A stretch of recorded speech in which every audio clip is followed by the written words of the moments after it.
Okay, so the second film I have to say was slightly better and more enjoyable than even the first film. And the first film was great. I give that a 9. I think I'm gonna start doing letter grades now too. The first film gets an A. The second film also gets a solid A. I'm not gonna do the A plus, A minus, B plus, B minus. I'm not doing all that. Just go by the letters. So this film came out in 2005, and the budget on the dang, why didn't I pull that up before I recorded the video, knowing how slow this computer is? Okay, so come on, just a little bit. There we go. The budget was 32 million. The box office was just over 89 million. So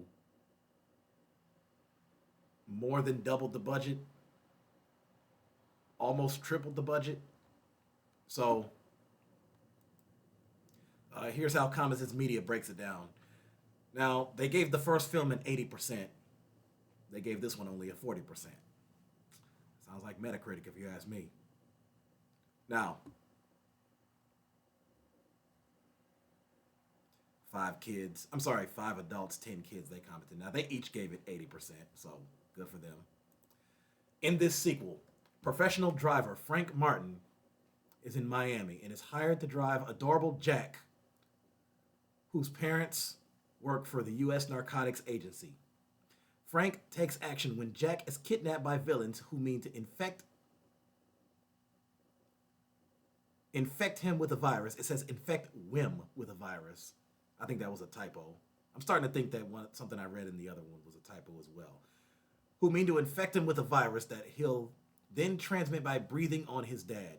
And dad will then transmit by breathing all over a conference full of international drug czars. The kidnappers include slickly sinister Gianni and his psycho girlfriend Lola, who is prone to pulling large automatic weapons miraculously out of her lacy underwear. Frank resists them both with self assured, often slow motion fighting skills, seeming especially disdainful of the sloppy thugs they send to bully him.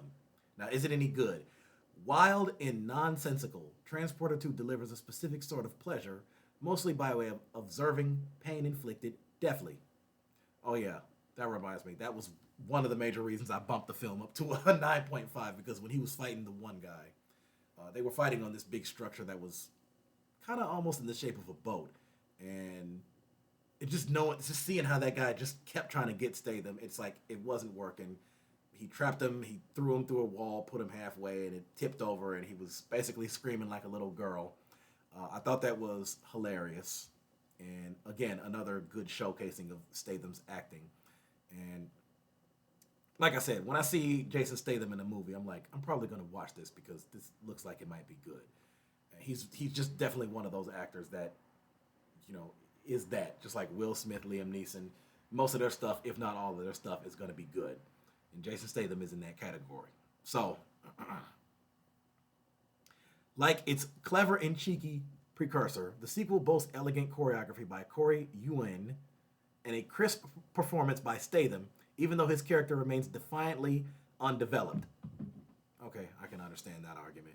As producer, Luc Besson has demonstrated in his broad array of action films, from Subway to The Fifth Element to Unleashed, the genre's point is style. By the way, I need to check them out. Heroes and villains come and go and are in the end interchangeable, but the look is forever. Frank is precise and resourceful, attentive to details. He keeps his promises. He's relentlessly neat, and he takes just visible enough delight in punishing the ugliness of others. Now, I looked at the percentage ratings from the other sources about this movie, and I gotta say they are roughly the same as the first film.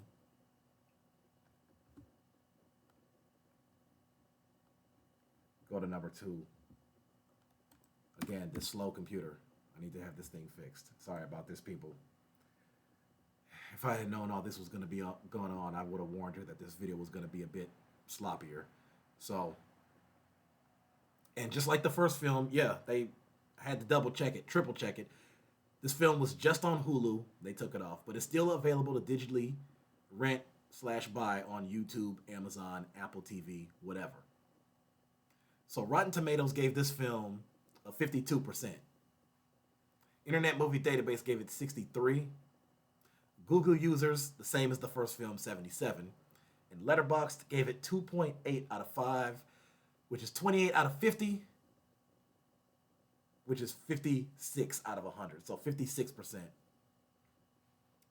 I'm still, in this one, I'm more in line with the Google users, but I think the kids and adults from Common Sense Media had a better rating, which was 80.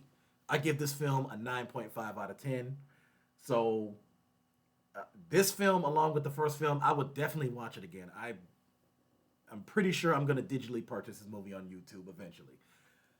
And if you have not seen this film, I highly recommend it. I know all of my, most, if not all of my action thriller fans have seen this. But just to those of you who haven't, in case you're late to this stuff like me, check it out. I don't think you're going to be disappointed. I don't think you're going to be bored. I don't see how you could be bored with a movie like this or the first one. So, I am going to watch the third and fourth films. And to those of you who didn't know, yeah, there is a fourth film. It's a remake actually. I know people don't give remakes chances, but hey, to me, I've always said, even though I like Statham's acting, if the movie is an action thriller and there's a lot of explosions and high speed chases and fist fights and gunplay and all that stuff going on, you put all that together in the movie. Hey, I honestly don't care who the actors and actresses are. It looks like it's a pretty good movie. I'll watch it. So I'm gonna watch the third film and give you my take on that. If you have any suggestions for movies or shows you think I should check out, put it in the comment section below and tell me what you thought about this film. And help me out. Give me a subscription. I'm trying to reach 500 subscribers by the end of the year. Go to my About section and you'll see the links to my socials: Facebook, Twitter, Instagram, TikTok, Blue Sky. So that's all I have for now. Stay tuned.